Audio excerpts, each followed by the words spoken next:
Good evening. Good evening. Good evening for the Believe in Monsters podcast. This is another edition. Good evening and welcome in to the Believe in Monsters podcast. It's a Tuesday night. The Bears fucking suck. The Bears lost to the Browns. You guys are watching us though, and we appreciate y'all so much on YouTube. You're watching us on Twitter. You're watching us sometimes on Facebook. But most often you listen to us on Apple Podcasts and on Amazon, and we appreciate that so much. We're a proud part of the Believe Network. This is going to be another edition of the Believe the Monsters podcast with Chris Krogman, Lucas Berry, and yours truly, Joe Gaither. Go follow us at BIM_pod on the X/Twitter machine. Follow my friend Chris Krogman at ShyBears1985 and Lucas Berry at LBerry_40. I am at Joe Gaither6. And yes, once again, the Bears still suck. Losing to the Browns 20-17, falling to 5-9 on the season. The playoff hopes were fun for about 7 seconds, but back to reality in Hallis Hall. Chris Krogman, Merry Early Christmas. How are you, my friend? Good, Joe. I'm fine. It's the last, not the last week of the year, but it's a short week. Wonderful time. We're off on Friday and then off again on Monday and the following Friday. So why? Holidays, and my company likes me and likes its employees. It's nice. Yeah. It's pretty cool. But yeah, living the dreams, spending all of our money on the kids, so it's fun. Hope you spoil our little brothers very much so for the Christmas. I'm sure you will. I have no doubt that you will. Luke, how's life going up in the East Coast? It's going well. The Bears, like you said, the fun lasted for about a week, but I feel like we all knew it was coming. As much as we wanted to believe, we knew it was a strong possibility they would have a reality check. So it is what it is, but things are going well. Things are going well. Let's start with the Bears losing 20-17 to the Cleveland Brownies. A game they were winning 17-10 in the fourth quarter. Yeah, unbelievable. 17-10 with about 8:50 to go in the fourth quarter was what because I just watched the game like just before we restarted. I think it was actually 17-7 to start the fourth quarter. It was 17-7 to start the fourth quarter, but with like 8:50 and change, they still had a 10-point lead. Yeah. They punted it back to them. Just absolutely embarrassing. Absolutely embarrassing. That's their third fourth quarter loss. And you guys can flip it any way you want. You flip those 3 fourth quarter losses that are like mathematically almost impossible, and your 5-9 record goes 8-6. And so you're like right there in the thick of the division. You're right there in the thick of a playoff spot. You're not worried about anybody else, and especially with these last couple of weeks, you are sitting pretty with a lot of confidence. But that is not the reality that we live in. Justin Fields, 19 of 40? Is that what I saw? 19 of 40, 166, a touchdown, and 2 interceptions. Really, the 2 interceptions are bullshit. At least one was definitely not an interception. The other, at the end of the game, you can kind of not count it. You can bitch and moan about, whatever his name is, Robert Tonyan dropping a long pass that would have gone for a touchdown, and maybe some other drops. You've seen Twitter going crazy. The Justin Fields defender. I don't think that was a walk-in touchdown like everyone else does. No, I don't either. I think it would have put you down in the red zone. Oh, definitely. It would have been a huge gain, but people were acting like the guy wasn't near him. I mean, by the time he kind of would have caught that, he would have stumbled a little bit. There was no way he was scoring. I agree. Definitely agree. But you're right. It definitely erased at least 3 points. But my point was going to be the numbers weren't going to look that much better with with a couple of extra catches. It was still just an ugly ass day offense. Dude, the offensive line got their asses kicked. Dalvin Tomlinson, roll tide. Oh, I hated to see that. He absolutely beat the absolute snot out of Lucas Patrick and Nate Davis. So you're talking about all of if his teammates would have helped him out, it would have been so much better. Tyler Scott dropped the ball, then immediately made a great play and fucking got them exactly where he would have been if he wouldn't have dropped the ball. Robert Tonyan drops the ball. That's fine. That sucked. Darnell Mooney dropped a very that's a difficult call. My issue is, if we're going to give everybody glue for hands, then Cleveland would have picked Justin off at least twice. Yeah. And we're lucky he didn't lose the fumble in the second quarter that he got strip sacked on. So for every fucking slurp you want to make, we need to have a counter slurp for when the Browns damn near picked him off at least 2, maybe even 3 times. So yes, his teammates didn't help him out, but it could have been an even worse day. Lucas, you posted something about Joe Flacco threw for 210 yards in the fourth quarter of that game, and Justin Fields has only thrown over 210 yards in an entire game, like 2 times, 3 times, 8 times, 8 out of what, 40 some games now? Yeah, something like that. So yeah, 20% of your career, you've crossed a very mediocre number. Yeah, it's definitely the coach's fault. It's definitely your surroundings. It's nothing on you. And yeah, we can count the rushing yards. That's fine. But a lot of times, you probably got yourself into situations where you needed to run the ball. So I'm over it.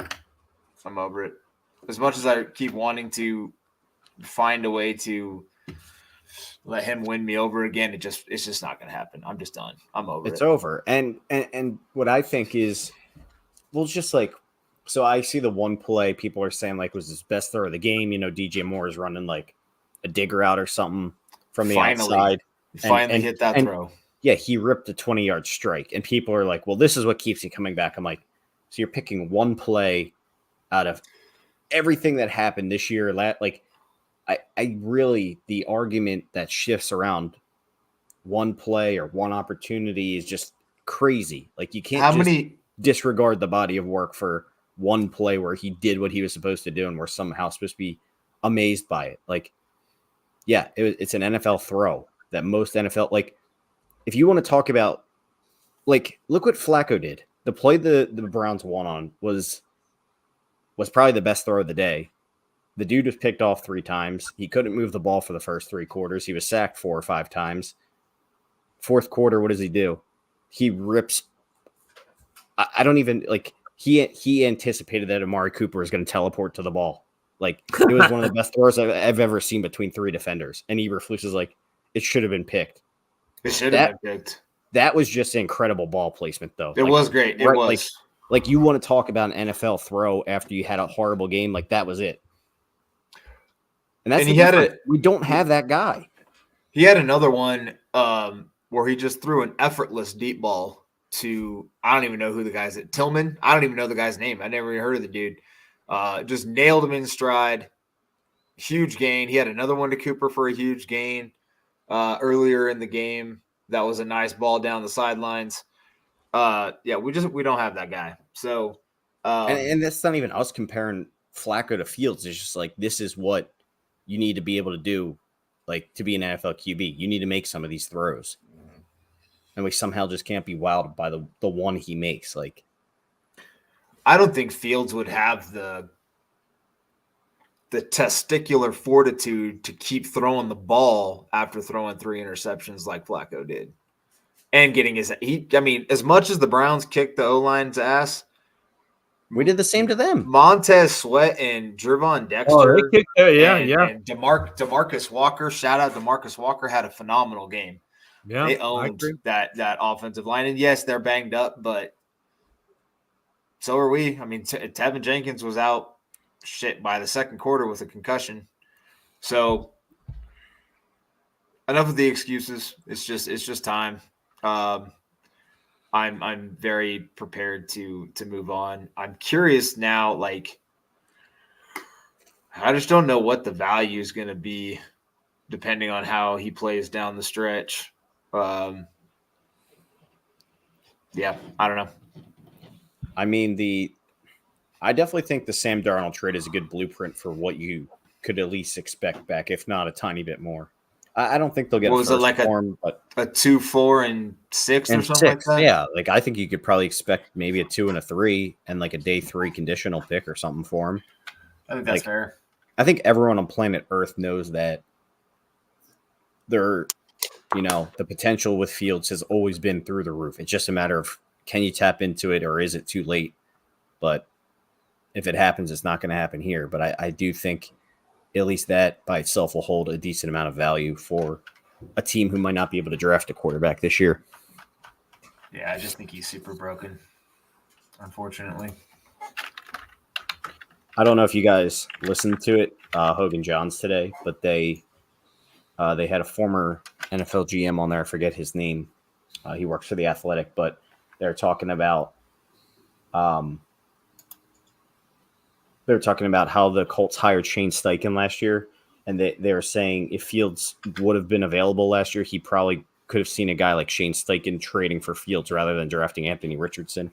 I just thought that was fascinating. The kind of the point of the discussion was that depending on some of where these coaching openings happen, a certain coach going to a new team might like Fields as his type of prototypical quarterback. Because in that situation, he was saying that Fields' game is similar to what Shane Steichen wants to run, like what he ran in Philly with Hurts. So I just thought it was an interesting topic of discussion that, depending on where some of these coaches go, could influence the trade market for Fields.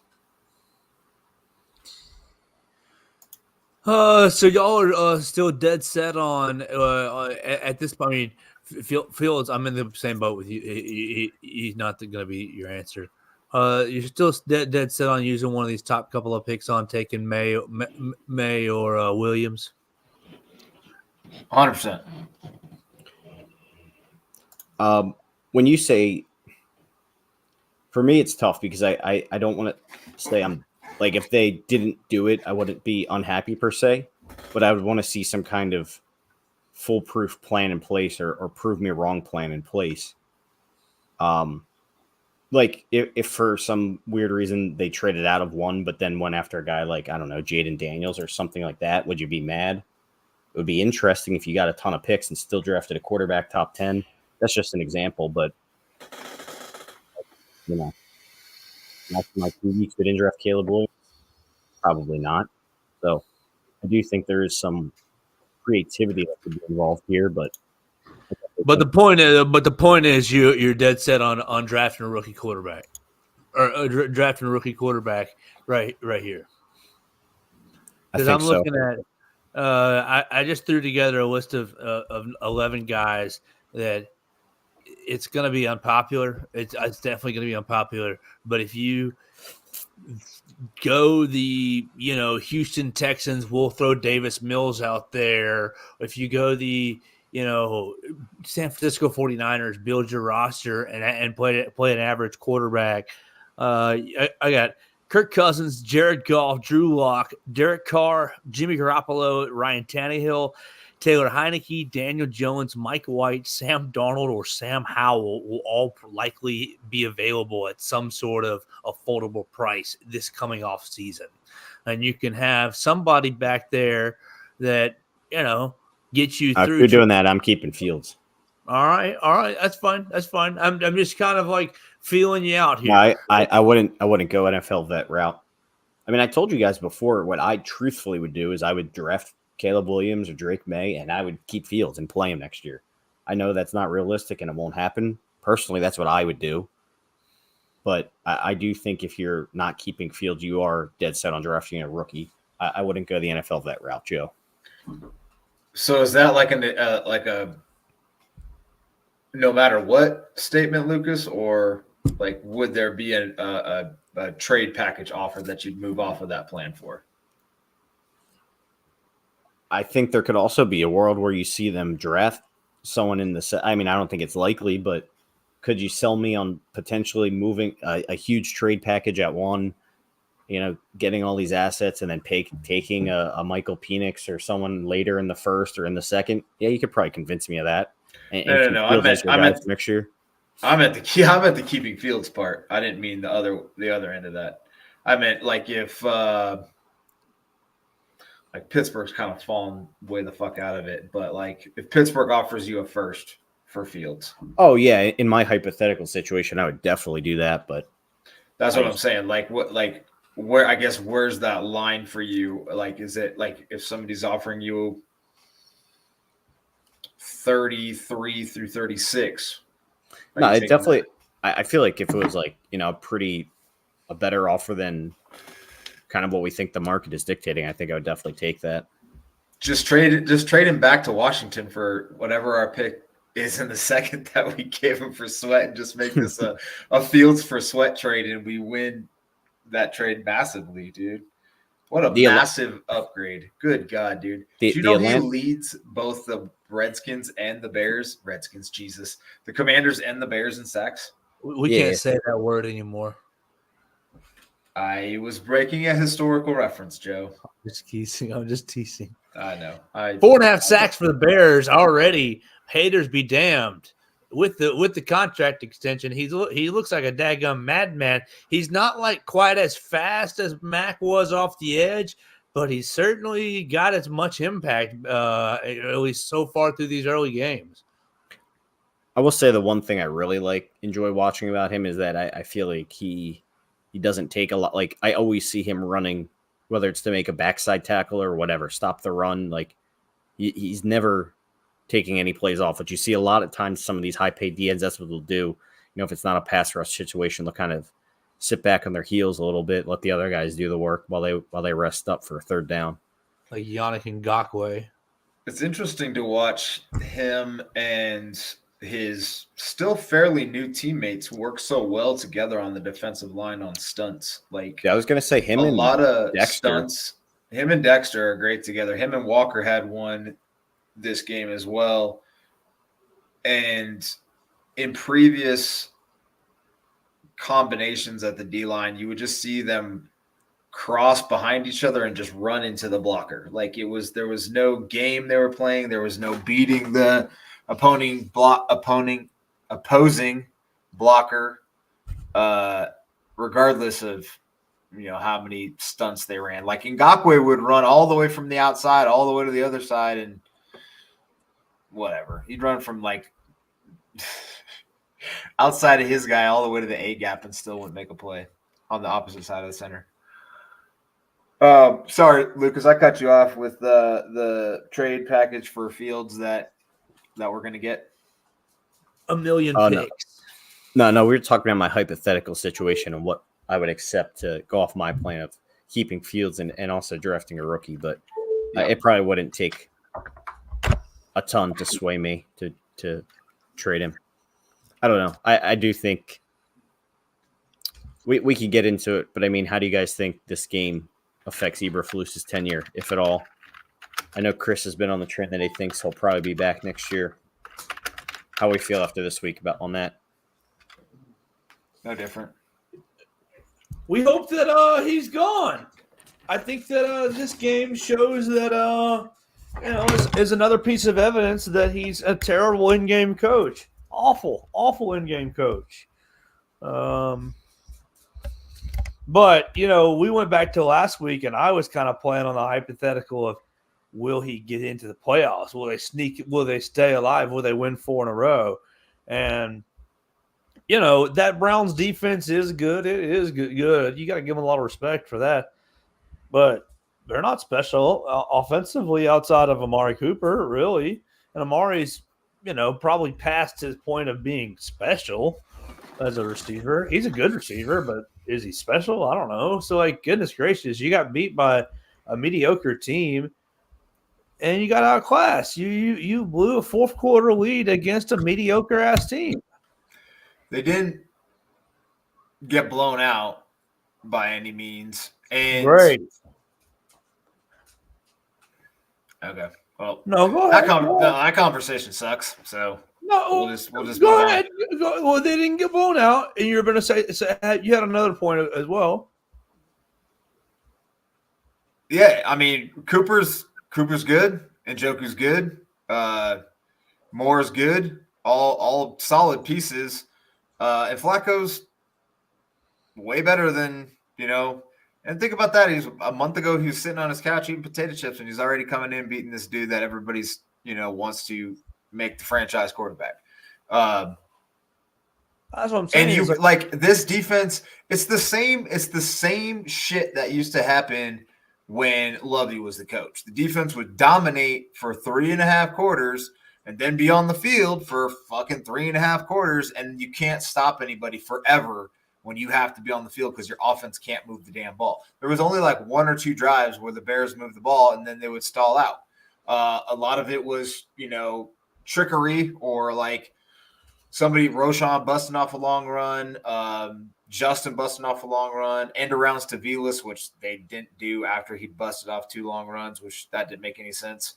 Yeah, they found he looked good with the ball in his hands on the edge with space.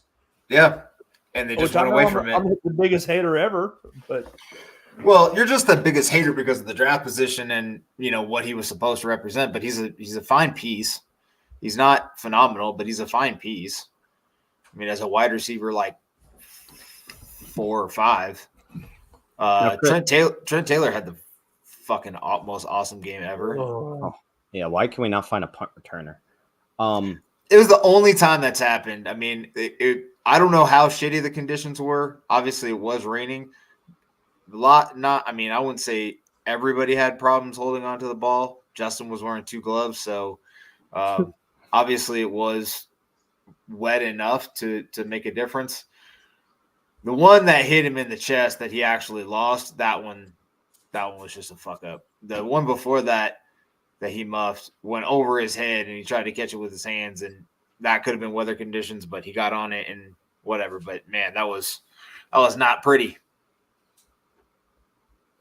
Now, Chris, I was going to ask you, you're feeling the same about Eberflus. We talked about the blown lead. I mean,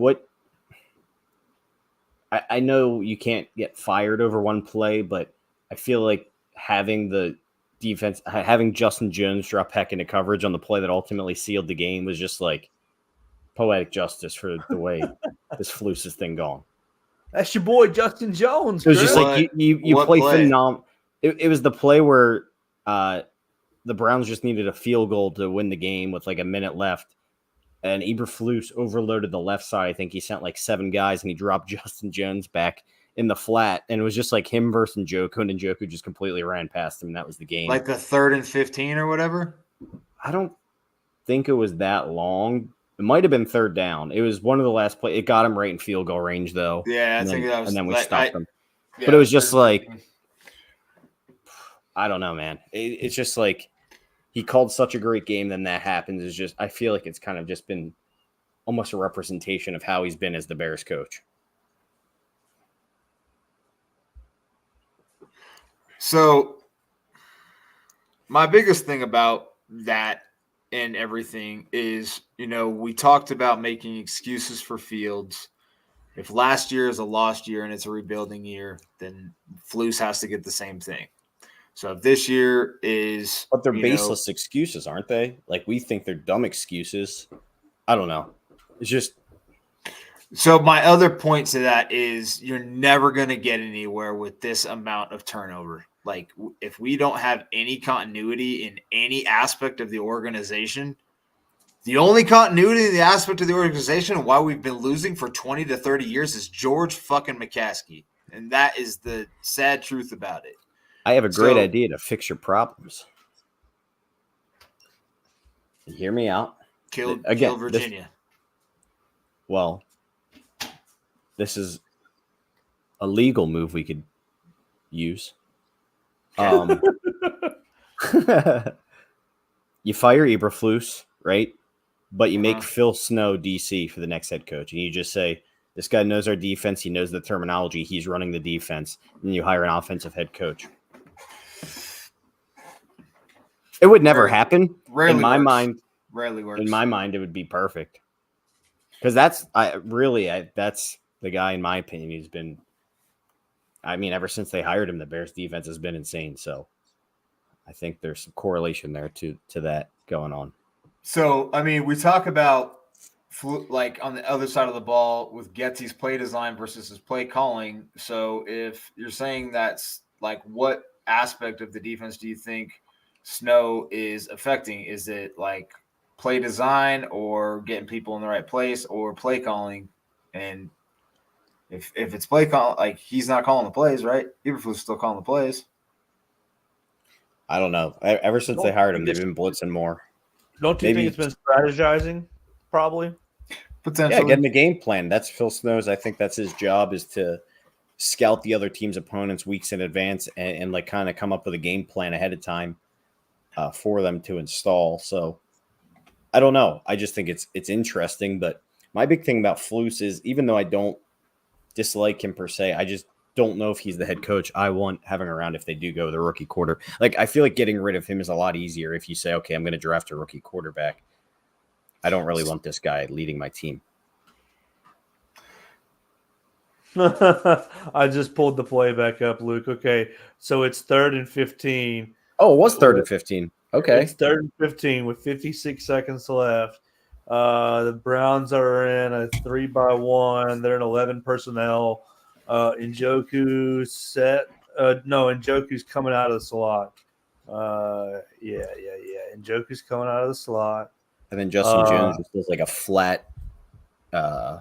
They're blitzing, so the Bears send 1, 2, 3, 4, 5, 2, 4, 6. Bears send 6, so it's a zone blitz kind of a look. But Justin Jones gets left out in the flat. See, I feel like on the D lineman dropping back move only works when it's like 3rd or 4th and short, and you know they're going to run slant routes, and the quarterback's just going to rip it, and you're going to confuse them pre-snap. But when they need that many yards, dude, what the hell are you even doing dropping him back in coverage? If anything, you might as well have just left him wide open and rushed an extra guy, maybe. Jeez, he probably got like 35 yards on that play, dude, and it brought him right like. And if they knew how to manage the clock, they would have ended the game there. But, you know, they wanted to give the Bears 20 seconds or whatever they did. 32. Chris's memory like a hawk, but. No, I literally just watched it. So, in the play before, Tyreek Stevenson left him wide open down the sideline, and Njoku got 25, 30 yards to get him even in position. That 3rd and 15 was brutal, though. If they get home, it doesn't matter, and none of us are talking about it, but they didn't. We bitched about the botched punt, which is definitely worth bitching about. But 2 plays later, Tyreek Stevenson jumps in for a pretty nice little interception. So that was an insane pick. Let's give him a flower or so, even though we lost. Yeah, he had a couple other nice pass breakups as well. Yeah. He's developing. He's been on, and that brings me to Luke. You hit us up a day or two ago in our text thread saying that you're pretty on board with Ryan Poles at this point, because we've kind of been doing this dance like future dance. But we've hit Fields kind of early. We've touched on Eberflus. We don't have to be done with Eberflus, but let's bring Poles into the mix as well, Luke. With kind of what your thoughts are with him. Yeah, I think it was. I think Chris is right. Before you go, I think Chris is right about continuity. You got to keep something. Yeah. I mean, this is a situation much like the rookie quarterback. You could convince me otherwise, but you just have to have a really good developmental plan. Like we saw what the Texans did with hiring DeMeco Ryans, but they brought in Bobby Slowick to run their offense, and it's worked. Like you just need to bring in the right guys. I have a plan. I will hear. Okay, let's hear your plan. Before we get into Ryan Poles, let's hear the Krogman plan. It also ties into Ryan Poles, though. So, we'll take it away. Let's hear it. So, I mean, I trust Poles personnel-wise. I think he's proven that he's solid there. He's had his fuck-ups, but he's fixed them very, very quickly. He hired Eberflus. Raul made a really good point that stuck with me on why he thinks he really did pick Eberflus and why that was his guy, because of the Chris Ballard to KC or Ballard to Indianapolis connection, and they're all butt buddies. So, we talked last week about Fields, Getsy, or both. So, and then when he got fired, people started bringing up Frank Reich's name. So would you be on board with firing Getsy, letting Fields go, and hiring Frank Reich to be the OC? And then Reich likes his bigger quarterbacks. You guys know I'm a May fan. More on attitude over talent. I think Caleb Williams might be a bitch. So that's my plan. I think he would crumble in the Chicago media.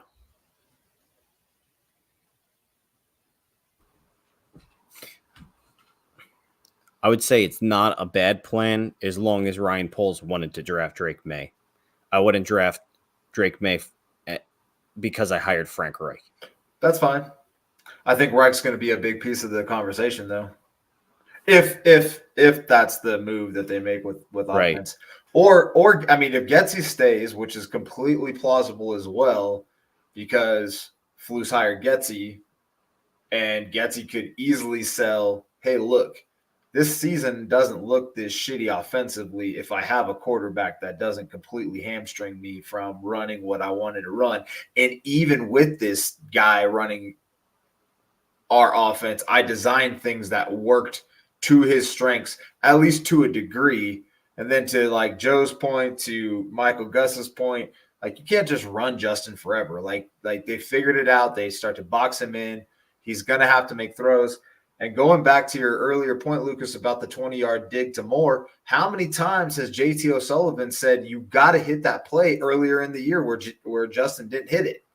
So you have a quarterback that can hit that play. I don't care if it's Drake May, Caleb Williams, Jaden Daniels, Michael Penis, fucking Bo Nix. I don't care who it is, but all those dudes could probably hit that throw. And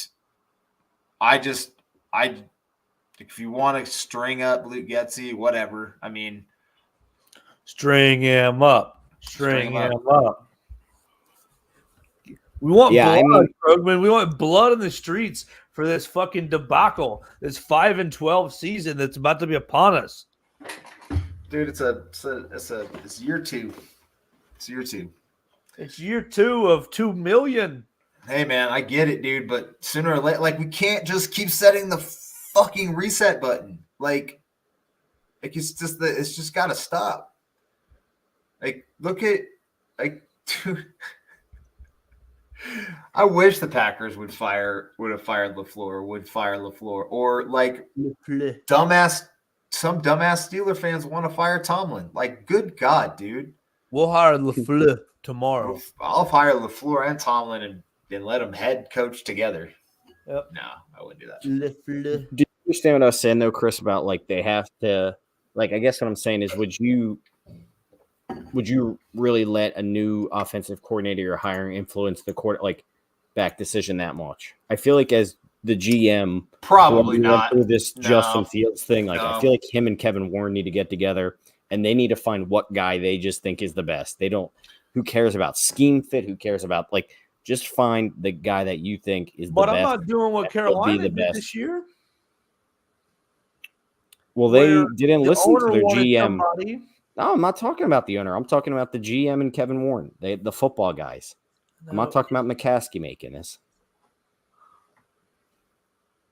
But what I'm saying is the GM and president need to come to a decision on who they want, and they don't need to hire an offensive coordinator and say, oh, well, which guy do you want? Okay, we're just going to do what you say. You might not even be here in 2 years. Well, the way we turn people over, man, that quarterback might not be here in 2 years either. I mean, he probably will, but definitely not 4. Or not definitely not 4, but potentially not 4 or 5. The good news is I agree. I hear what you're saying. The good news is if they do keep Eberflus, maybe they just do put Phil Snow in as the DC instead of whatever he's doing now, and you fill that in, and then you're basically just looking for a guy to run your offense. My question though is, how did the Bears get their hands on a guy like Ben Johnson? Like, how did the Lions just have this guy in there?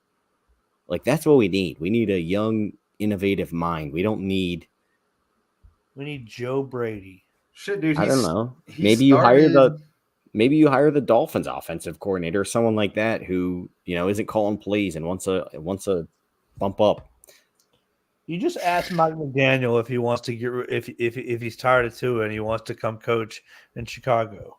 You know what I'm saying though? Like, do we want to retread coach, or do we want? I mean, we tried the new thing with Getsy and that didn't work out too well. But right, that's what I was gonna. That was my other benefit to Frank Reich, is he's been a play caller for a while. Yeah, it just seems like he butts heads a lot. I don't know. Maybe. Stubborn guy. He's Eberflus's dude. It's true. But I guess my point is, how can the Bears get lucky in finding a coach that's young and upcoming and not the next big thing they discover? What if they have him already? What if it's Andrew Janocko and we just won't let him take the reins? It's fucking Joe Brady. It's Joe Brady for the Bills.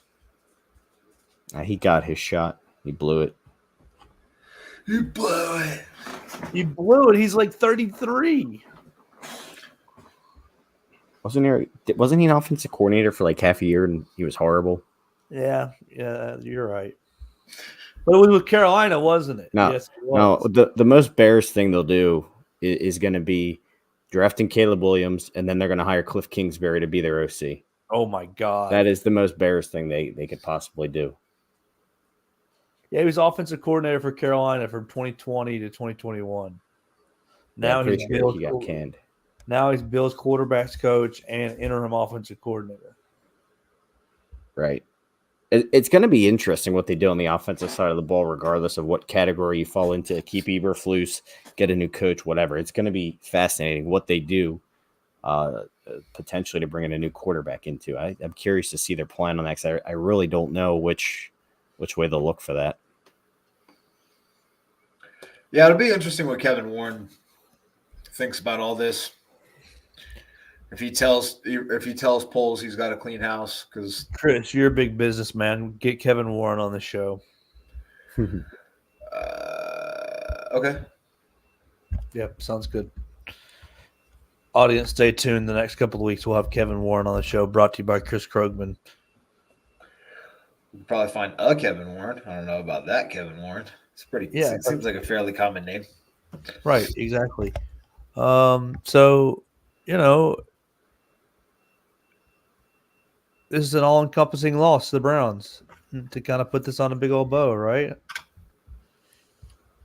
To put the bow on the weekend, can we also agree that no matter what category you fall into, you still want the number one pick? Because I saw fans cheering I still want the number one pick. The Panthers won, and fans cheering that Seattle beat Philly because it gives us less of a chance. Like, no, why would you not want the number one pick? No matter, look, we can all disagree on what you want to do with the number one pick. I think that's perfect. People like Fields that much, and they hate Caleb that much that they don't want them to get the number one picks. They know that's the inevitable outcome.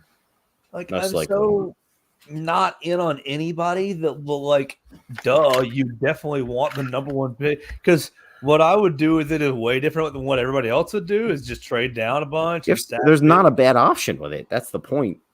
So these people almost want us to not get it so that we have to keep Fields and deal with it. It's a weird scenario. I still don't think Carolina's going to win another game this year, so not. I would trade down from 1 to 2, then 2 to 3, and draft Harrison from there, and take your big old load from dropping down twice. You going to take a big load for that? Absolutely, 2 big loads, hopefully. 2 big loads and the best prospect on the board. Caleb Williams. Maybe so. All right. People can say what they want, but Malik Neighbors is awesome. Malik Neighbors is nasty. He's a good player. There's a lot of wide receiver talent in this draft. All right, y'all want to talk about the Cardinals? Yeah. Or you got anything else? I don't want to jump the gun. Might as well. Just want to keep us moving here. I mean, Might as I'm well. flat out gonna like. I think the Bears are in a weird spot where I feel like they've played actually a few tough games now. I feel like they're gonna kill the Cardinals this They're week. gonna beat the shit out of them, and we're all they're- gonna be pissed. I just know like they played the lot like they've been playing good football. They really have. And Yes, they have. they're Better. learning how to win and finish games. And obviously the offensive but like I would say at this point, I would say they're a whole kind of 2 tiers better than Arizona, and they're playing at home and defense is playing incredible. Like this week, and I don't want to get ahead of myself, but like the Falcons next week, I don't know if they'll score more than 10 points.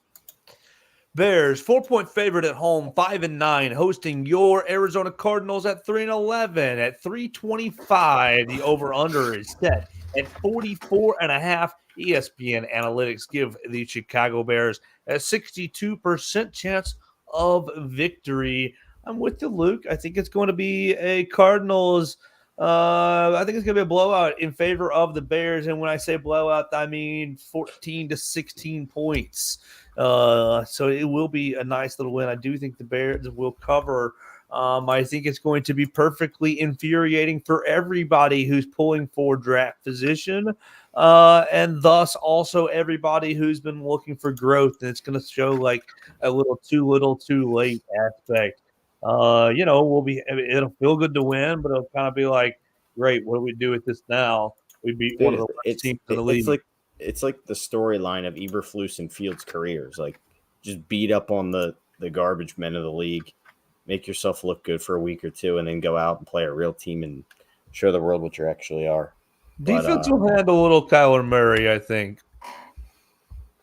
They should, yeah, get some revenge for the last time they played. Absolutely. 3-11, 325. Krogman, what you thinking, my guy? We all in on a Bears win? Yeah. Yeah, they should win this game. And if they don't, maybe, yeah, then it's a whole, man, there's a lot more conversations to be had. I do think, Eberflus should win the next 2 out of 3 games here. 2 of the 3 at least. But does that matter, Lucas? Will that matter for his future at least? Come on, these are bad football teams. The Cardinals. It depends, Joe. I would say if you win 2 in a row and you give yourself versus the Packers to play a meaningful football game in Week 18, even if your chances are slim, but maybe you can knock them out, I would say, yeah. I think it could help. I do think Eberflus is teetering on potentially coming back. I mean, to Chris's points he's been making, the defense is ascending. The whole team as a whole looks like it's getting better. He's going to be able to say he won more games than he did last year, and if he gets to 7 or 8 wins, he more than doubles what he did last year. And even in the NFL, it's hard to win games. So I do think, even though I personally focus on the doubled wins or on the losses that should have been wins. They could very well fire him for that. I don't know. I'm just saying I do think there's a case to be made if he plays well, like we think he should down the stretch, gets his team playing at that level.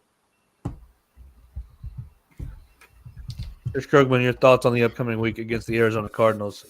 Butt in here. Luke and I have been kind of playing a little ping pong. I don't know, man. There's not a lot to say on what's going to happen with the future yet. What are the lines? 4.5, you said? 4 points. Yeah, Bears are going to cover. 4. It's down to 4? 4. Man, I swear it opened at 4.5. I could be wrong. That's what I'm looking at right now on the ESPN game odds by ESPN Bet. Oh, Bet no, ESPN. 4.5. Earlier, 4.5 and Earlier, Joe, you were mentioning that we might be mad if they won. No, I definitely want to see the Bears win out here. Would be nice. Definitely not rooting for losses. I'm rooting for the Panthers to lose. 44.5 points. Over. How? How many points did they just put up in that Cleveland game? Who has the number 1 defense in the league? 42. That's what I'm saying, though. I don't think Arizona's offense is that good. I think Kyler can create a few explosive plays. Trey McBride is going to destroy us. I know that. I mean, the Bears, as good as the linebackers have been, we've been horrible versus tight ends. So I will say that interception by Edmonds, TJ Edwards absolutely annihilated the receiver. I don't even know who it was to pop the ball up. That was TJ Edwards awesome. is a beast. Do you know he ran like a 4.85 42? That dude just plays from pure instincts. He benches 800 pounds too. I hear he What a drinks fun signing. He drinks tiger's blood. I've heard that. I really am excited for some of the pieces on this defense moving forward, though. They are fun to watch. Yeah, Eddie Jackson ain't it, unfortunately. He had the pick though. That was cool. He almost another almost pick 6 for Eddie Jackson. You know he's getting old when he gets tackled at the 1. I mean, this offense is terrible when it takes 8 7 plays plays. and like Oh my gosh, what a 4 sequence. penalties at the 1 What a yard terrible line. sequence. Oh, that Cole Kmet penalty was brutal. Brutal. Oh, How do you Man. false start on that? I don't know. They were saying like in a hostile environment, he should basically just have his hand on the tackle's leg, and whenever the tackle goes, he goes, so that he can't do that, more or less. Because he's nowhere near the play. It's not like his block is going to get Fields into the end zone when they're just tush pushing. He could have not started. He could have just been like, I'll just stay here in my stance, and then once you guys score a touchdown, I'll celebrate with y'all. He didn't even have to move. But nevertheless, they scored anyway. He caught the touchdown, so that was. He wanted the miraculous touchdown on the third down. I can't believe that was third freaking down. That was a net like he missed. Oh my god, he missed Mooney on the out route too. Mooney had a step. Fucking Mooney, dude. Better for What happened to that guy? Fuck you, Mooney. He's going to go be on the bottom end of like 7 teams roster. I'm not going to say that because I like Mooney, but it's just like it is fall from grace for him. Granted, he was a 5th-round pick and probably squeezed all the juice from the lemon, but Who was the guy who was like, he's a 5th-round pick, and Bears Twitter went crazy in the offseason? Was it Ryan Clark, maybe? Can't remember. oh, I remember what you're saying. Yeah. Some analyst in the spring, in the summer, that was like, don't expect Darnell Mooney to be anything good. He's a 5th or 6th round pick. It's probably Shady McCoy. That guy has got. It might have been Shady McCoy, The guy's got a lot to say. but people are pissed. And it turned out he was right. He's a bum. He's a bum. We need a little Malik Neighbors or Marvin Harrison Jr. or Brock freaking Bowers. Can you imagine Brock Bowers and Cole Kmet in a little 12 personnel? Oh, coming right at you to a neighborhood near you. Oh, Brock couple Bowers. white boys. Brock Bowers doesn't drop that touchdown or that pass that Tunyon dropped. Tunyon is the best. He has the best hands in the world, though. That's the other problem I have with the conditions. Is like Tunyon doesn't drop shit. That was amazing that he dropped that ball. Shoot him in the head. He's worthless. That was his one time to shine. For real, dude. Like he hasn't had an outstanding season. his low light is going to be dropping that freaking pass, man. I don't know. You're talking about Malik Neighbors and Brock Bowers. I already know. I don't know, but I have a strong feeling that if Ryan Poles goes quarterback or whatever with his first pick, I almost guarantee he'll take a D end or something with his other. Jared Verse. He's gonna take one of them guys, man. I already know. I have a feeling.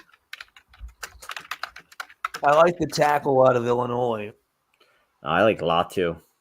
Put him on the other side. That's what the Bears need. That's what I've been trying to tell people. They need a young. Like when was the last time we had a young edge rusher? Julius Peppers. Young Joe. We got him when he was like 30, dude. You're right. Yeah. Someone I forget who it was. Someone was telling me, "Oh, we have Montez Sweat." I'm like, "Yeah, he's 28. I mean, you have him on a no. We need a 22-year-old pass rusher. You're gonna have for like 10 years. When's the last time the Bears have had that? Abby, when's the last? Like Alex, no. Shea McClellan was the last guy we drafted to be that.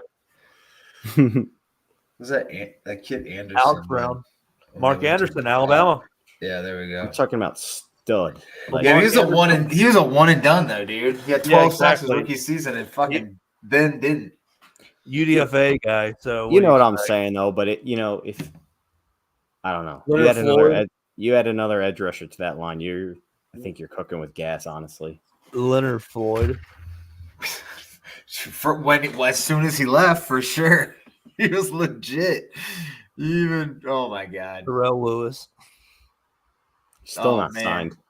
still not. Oh man, that's so funny. We get so worked up. That's so funny. Bears fans are the best.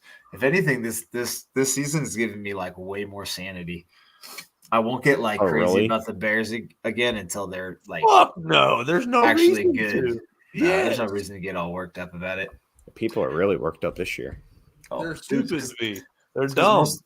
most of the Bears fans that are instigators are all young fucking idiots. They're all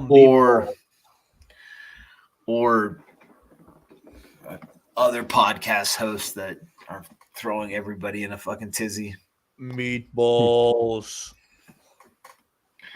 You're all meatballs. Come on our podcast and let me tell it to you to your face. I don't care. Terrence Young, Coach Young. Dude, this is Mitch all over again, dude. It is. It really is. It's unreal, dude. And then it's Rex Grossman, dude. But Rex, like, I wasn't on Twitter for the Rex Grossman days.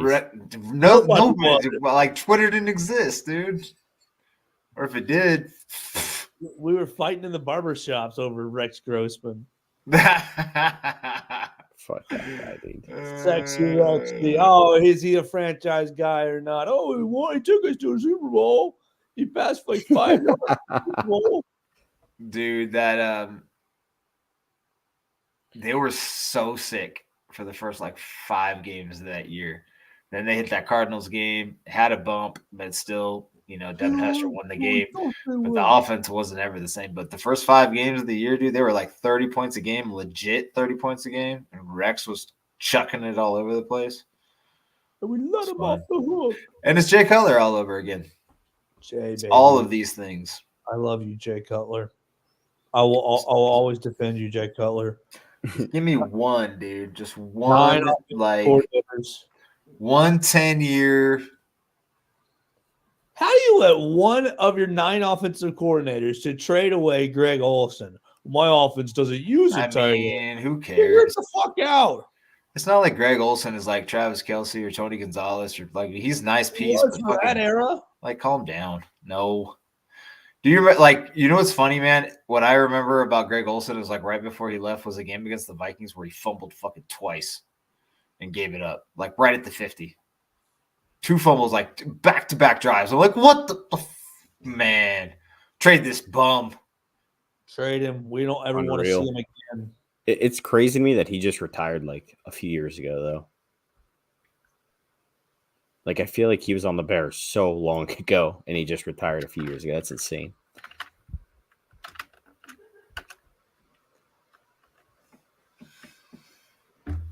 All right. Anything else we got left to say about the Chicago Bears, the NFL, life in general? Any life Nope. advice you want to dispense to us youngins, Chris Krugman? We got to root for the Packers this week.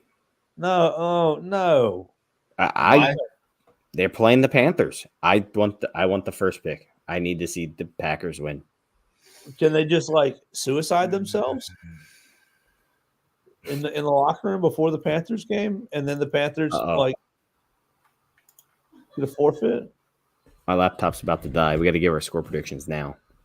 I am going with 27-19 Bears. Chris? Yeah, I think it will. Yeah, it'll probably go over.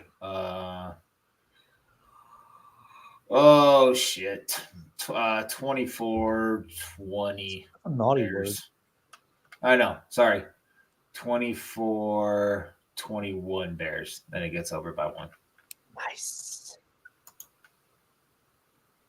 And that's a Cardinals cover. Lucas Berry.